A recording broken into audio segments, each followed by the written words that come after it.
Hello दोस्तों, आप सभी का स्वागत है आपके YouTube channel Google voice class में। और मैं हूं मुखिया यादव। आज आप लोगों को फिर से रीजनिंग पढ़ाने के लिए जा रहा हूं। रीजनिंग में पढ़ाएंगे सिटिंग अरेंजमेंट का इससे पहले 2 क्लास पढ़ा चुके हैं और ये सिटिंग अरेंजमेंट का तीसरा क्लास होगा। तो पहले आप लोग उस 2 क्लास को देखिए, उसके बाद इस तीसरा क्लास को देखिएगा ना, तो फिर सिटिंग अरेंजमेंट का एक भी सवाल एग्जाम हॉल में छोड़ करके नहीं आइएगा तो नहीं आएगा। चाहे SSC CGL, MTS, CHL, Bihar SSC, Bihar police, ALP, technician, group D, चाहे जो भी मन करे एग्जाम वो दे दीजिए। अगर रीजनिंग से सवाल आता है ना तो फिर समझ लीजिए सिटिंग अरेंजमेंट से सवाल आएगा तो आएगा। अभी एएलपी का एग्जाम खत्म हुआ। एएलपी के एक सेट में जो ना 4-4, 5-5 सवाल मिलता था सिटिंग अरेंजमेंट का। और ये चैप्टर इतना खतरनाक है ना, अगर पहले से इसका बारीकी पता ना रहेगा तो एग्जाम हॉल में छोड़ करके आइएगा तो छोड़ करके आइएगा। लेकिन आज के बाद छोड़ करके नहीं आइएगा तो नहीं आएगा। देख लीजिए, वीडियो में लास्ट तक बने रहिए और सभी सवाल को कर देंगे धुआं धुआं, और आप लोग भी कर दीजिएगा धुआं धुआं।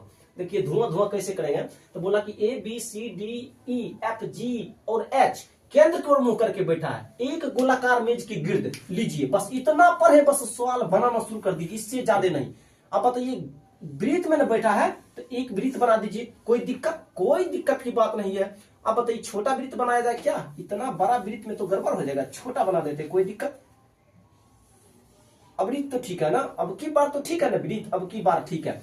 अब गोलाकार मेज के 8 आदमी है तो 8 आदमी को बैठा दीजिए, कोई दिक्कत नहीं। दिक्कत कैसे हो जाएगा? हम सवाल पढ़ाए और सवाल में फंस जाइएगा, ये हो नहीं सकता। सवाल में फंसी जाइएगा तब पढ़ाने से क्या फायदा? सभी का मुंह किधर है? सभी का मुंह जो है ना केंद्र की ओर है, तो बस केंद्र की ओर कर दीजिए। इतना तो करना ही पड़ेगा, इतना तो करना पड़ेगा। हाँ, फास्ट में करिएगा। केंद्र की ओर है तो केंद्र के एक गोलाकार मेज को है, गोलाकार मेज बना दिए। अब बताइए अगर वृत्त के अंदर सभी मुंह करके बैठा है तो ठीक है, तो उसका दाया हो जाएगा इधर। इतना बात अगर पता है तभी आप सवाल बना पाइएगा, अन्यथा सवाल नहीं बनेगा तो नहीं बनेगा। इधर आइएगा ना तो इधर आइएगा तो बाया होगा। क्या होगा? बाया। बस इतना ही कॉन्सेप्ट था इस सवाल में। अब सवाल को करिए धुआं धुआं। सवाल ना बनेगा, ये हो सकता है सवाल नहीं बनेगा। सवाल को तो धुआं धुआं करके रख देंगे, सवाल नहीं बनेगा। A B C D E F G H एक केंद्र को मुंह करके बैठा है। गोलाकार मेज था तो गोलाकार मेज बना दिया, केंद्र को मुंह करके बैठा है। तो कॉन्सेप्ट इतना है कि अगर आदमी वृत्त की केंद्र को मुंह करके बैठा है, केंद्र को मुंह करके बैठा है ना, तो इधर से चलिएगा तो दाया होगा और इधर से आइएगा तो बाया होगा। यानी घड़ी की दिशा में चलिएगा तो बाया और घड़ी के विपरीत दिशा में चलिएगा तो दाया, कोई दिक्कत नहीं। केंद्र को मुंह करके बैठा है तब, ऐसे नहीं। हाँ, वो भी बताएंगे कि केंद्र के विपरीत मुंह करके बैठेगा तो क्या करेंगे, बस जस्ट इसका उल्टा कर देंगे। अगर केंद्र के विपरीत होगा तो इधर चलिएगा तो बाया जाइएगा, इधर आइएगा तो दाया। यानी इधर से चलना है तब बाया, इधर से आइएगा तो दाया। लेकिन अभी केंद्र को मुंह करके बैठा है तो इसीलिए इधर चलेंगे तो दाया और इधर से आएंगे तो बाया। बस इतना कॉन्सेप्ट पता हो गया ना, आगे पढ़िए सवाल। एक बार में नहीं बनेगा, रीजनिंग है, मैथ थोड़ी है कि एक बार पढ़ के सवाल पूरा दीजिएगा, नहीं बनेगा। पढ़िए, बोला कि जरूरी नहीं है कि जैसे बैठा है उसी क्रम में बैठा, नहीं जरूरी नहीं है। जरूरी नहीं है तो क्या दिक्कत है, नहीं रहने दीजिए जरूरी। बोला एफ जो है ना ए के बाया को चौथा स्थान पर बैठा लीजिए, कहीं पे बैठा दीजिए। मान के चलिए एफ को यहाँ बैठा दिए, कहा? यहाँ। एफ जो है ना ए के बाया को चौथा स्थान पर बैठा है लीजिए, चौथा स्थान पर बैठा है ना, लिख दीजिए कौन? एफ, ए के बाया। तो बताइए ए को अगर यहां बैठाइएगा तभी ना होगा। ए के बाया को चौथा स्थान पर एफ बैठेगा, ए के बाया को चौथा स्थान पर एफ बैठेगा ना। बोला एफ जो है ना ए के बाया को चौथा स्थान पर, तो ए के बाया को चौथा स्थान पर। अगर सवाल दाया पूछ देता तो यहाँ पर दोनों बराबर है, बाया चलिएगा तभी चौथा स्थान पर आ रहा, दाया से चलिएगा तभी चौथा स्थान पर आ रहा। लेकिन सवाल में पूछा है बाया से चौथा स्थान, तो बाया से चौथा स्थान। ऐसा ना गलत काम कर दीजिएगा, दोनों बल से बराबर धीरे से घुमा दीजिएगा ना, तो यहाँ तो ठीक है लेकिन दूसरा सवाल में फंस जाइएगा फिर। हाँ, ए के बाया को चौथा स्थान पर ठीक है। और हाँ, यहीं पर तो मेन लॉजिक है। और सी के दाया को दूसरा स्थान पर बैठा है। हाँ, और आता है पहले व्यक्ति के लिए, जो आता है दूसरे व्यक्ति के लिए। इस कॉन्सेप्ट को जो है ना कॉपी में नोट्स करके लिख लीजिएगा कि और आता है पहले व्यक्ति के लिए, जो आता है दूसरे व्यक्ति के लिए। ये सवाल फंसाता है, देखने में भलो छोटा है लेकिन सवाल बड़ी खतरनाक है। जो और में इतना खतरनाक कॉन्सेप्ट बनता है ना, अगर जो और का मतलब पता ना रहेगा ना तो फिर सवाल छोड़ करके आ जाइएगा, एग्जाम हॉल में ना बना पाइएगा सिटिंग अरेंजमेंट को। सिटिंग अरेंजमेंट तो ऐसे बदनाम है, इतना खतरनाक है ना कि एग्जाम हॉल में छोड़ करके आना पड़ता है। इतना समय लगता है कि दूसरा सवाल को छोड़ दीजिएगा इसके चक्कर में, 1 नंबर के चक्कर में 5 नंबर कमा दीजिएगा, वही हाल होता है इसमें।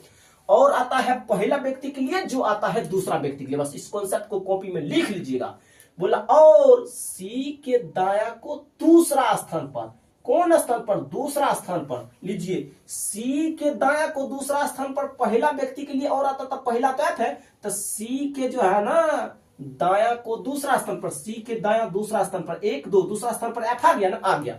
ठीक है, फिर बोला कि बी जो है ना, बी जो है ना ए के बाया दूसरा स्थान पर, लीजिए बी ए के बाया चलिएगा तो दूसरा स्थान पर यही ना बैठेगा बी। बस ऐसे तूफान के तरफ पढ़िए तब होगा, ऐसे पढ़िए। बी जो है ना ए के बाया को दूसरा स्थान पर, ए के बाया दूसरा स्थान पर बी बिठाई दिए। एग्जाम हॉल में करने का तरीका देखिए, इतना फास्ट चलना पड़ेगा। बोला और सुनिए सुनिए सुनिए, ए जो है ना जी की दाई बगल में बैठा है, जी की दाई बगल में बैठा, अभी जस्ट बताया ना। और किसके लिए आता है, जी की दाई बगल में बैठा, और आता है पहले व्यक्ति के लिए, और आता है पहले व्यक्ति के लिए, जो आता है दूसरे व्यक्ति के लिए। बोला ए जो है ना जी की दाई बगल में बैठा, लीजिए जी की दाई बगल में ए बैठा, तो जी के दाया बगल में ए बैठा दिए। ठीक है, बोला ई जो बी की बगल में नहीं है, लीजिए ई जो है ना बी के बगल में नहीं है, तो इसका मतलब ई यहां नहीं बैठेगा। क्यों? क्योंकि बोला कि ई जो है बी के बगल में नहीं है, ई यहां नहीं बैठेगा। अब बताइए यहां पर जगह खाली है, यहां नहीं बैठेगा तो यहां तो बैठ सकता है ना ई, हाँ यहां बैठ सकता है, यहां पर भी बैठ सकता है। बस ई के लिए 2 स्थान बाकी है, बस 2 स्थान छोड़कर के कहीं पर नहीं बैठ सकता। क्यों? क्योंकि जगह 3 खाली है और आदमी भी 3 को खाली है। 5 जगह भर गया, 5 आदमी भी बैठ गया, 3 जगह खाली है। एक जगह बोलता आपको बैठने के लिए देंगे ही नहीं, हाँ आपको नहीं देंगे बैठने के लिए। सवाल बोला कि बी के बगल में औकात नहीं है ई को बैठने का, तो लगाइए अब ई के लिए 2 ही जगह बचा। कहीं तो बैठना है लेकिन अब उसके लिए मात्र 2 जगह बचा, कौन, एक ए और एक ए। यहां तो नहीं बैठेगा क्योंकि बी के बगल में को बैठने के लिए नहीं देगा। सवाल तो इतना मजेदार से पढ़ाएगा ना कि याद करिएगा किसी ने पढ़ाया था। सवाल ऐसे पढ़िएगा उड़ेगा सवाल। ई जो बी के बगल में नहीं है, लीजिए बी के बगल में ई नहीं है तो ई यहां भी आ सकता, ई यहां भी आ सकता। अभी कंफर्म नहीं है ना, तो आप कंफर्म है ना, जब कंफर्म कब होइएगा, आगे पढ़िएगा तब। आगे पढ़िए ना, बोला डी के बाया को चौथा स्थान पर है, कौन ई डी के बाया को चौथा स्थान पर है। बताइए डी के बाया के चौथा स्थान, डी के बाया 1 2 3 4, तो डी के बाया को चौथा स्थान पर डी को बैठा दिए ना, बैठा दिए।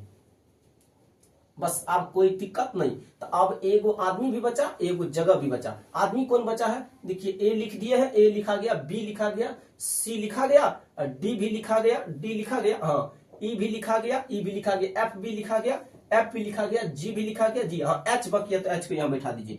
अब जो आदमी खाली है और जो सीट खाली है, जो आदमी बाकी है और जो सीट खाली है वही सीट पर उस आदमी को बैठाइएगा। जो आदमी अभी बाकी है, सीट भी एक ही था, आदमी भी एक ही था, जरूरत अब किसी का नहीं था, सीधा उसको वहां पर बैठना ही पड़ेगा। दूसरा उसके लिए कोई उपाय ही नहीं है। नहीं है, बस इतना कॉन्सेप्ट था। अब सवाल को पढ़िए और बनाते जाइए, आंसर देते जाइए।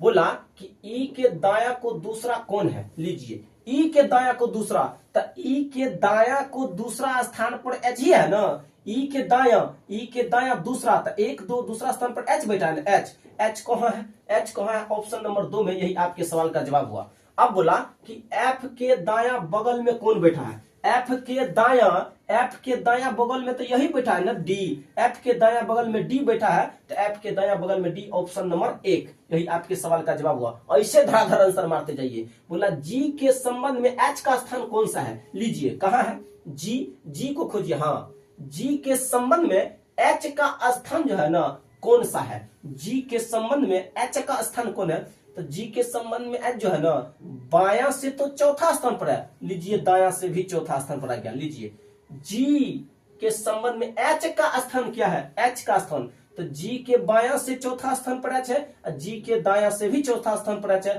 तब लगाइए सवाल का जवाब। बोला दाया को, कहा बोला सवाल, यहाँ बोला दाया को 5वां स्थान, ना ये ऑप्शन नहीं होगा। बोला बाया को तीसरा स्थान, नहीं बाया को तीसरा नहीं, बाया से चौथा स्थान पर है, तीसरा नहीं।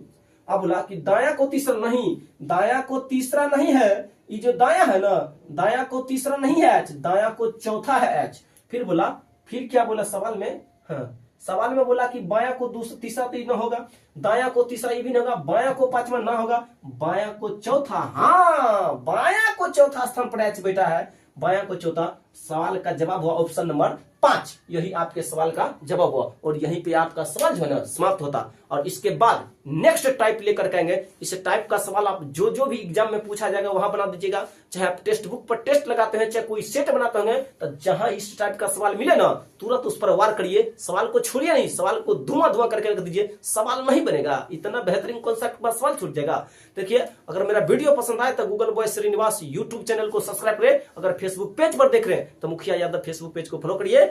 यहाँ मैथ और रीजनिंग का क्लास डेली चलता, तो वीडियो देखना ना भूलिए। तब तक के लिए धन्यवाद। जय हिंद, जय भारत। इसके बाद अगले वीडियो में आप लोगों से मिलते हैं। धन्यवाद।